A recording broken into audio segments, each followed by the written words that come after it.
košari, gde sja, šuška niz rogoza žućkastih i krutih. Sedmoro je oštenila kučka, sedmoro je oštenila žutih. Da u sumrak grlila ih nežno i lizala niz laku što rudi. I slivo se mlak sok neizbežno, iz toplih materinskih grudi. A uveče, kad živina juri, da zauzme motke ili prut jak, izišao je tad domaćin tmuri i svu štenad potrpao u džak.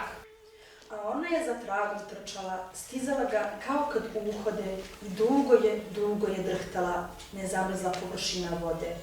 Pri povratku Vuk se potmini i ližući znoj iz bedara lenih, mesicuje se nad izbom učini kao jedno od kučića njenih.